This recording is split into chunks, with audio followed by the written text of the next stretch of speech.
हिंदू धर्म में पितृपक्ष का खास महत्व होता है। इस बार पितृपक्ष 17 सितंबर से लेकर 2 अक्टूबर तक रहेंगे।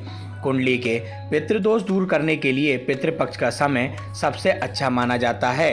कुंडली के पितृदोष दूर करने के लिए पितृपक्ष का समय शास्त्रों में भी अच्छा बताया गया है।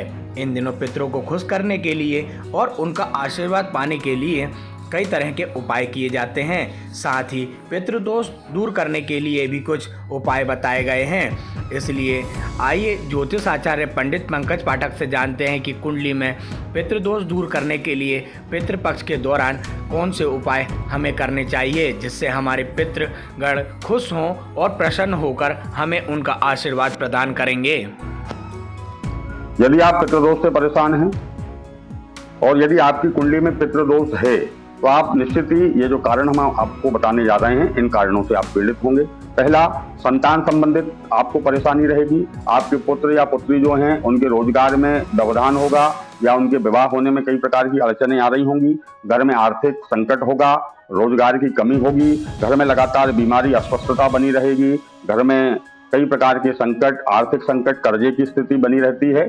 या जो व्यापार व्यवसाय आप कर रहे हैं उसमें आपको आपकी मेहनत के अनुरूप लाभ प्राप्त नहीं हो रहा होगा।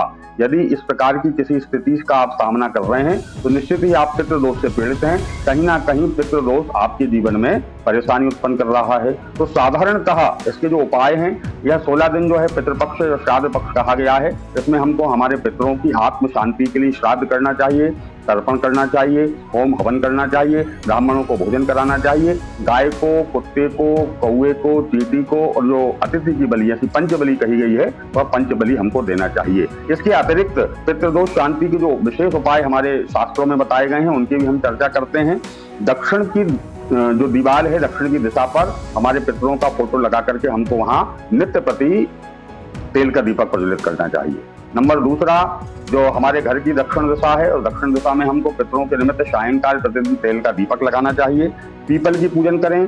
पीपल की जड़ में एक लोटे में दूध डालिए, जल डालिए, काले तिल डालिए, अक्षत डालिए और सफेद पुष्प डाल करके पीपल की जड़ में अपने पितरों के निमित्त उस जल को समर्पित करना चाहिए। ऐसा करने से पितृदोष की शांति होती है।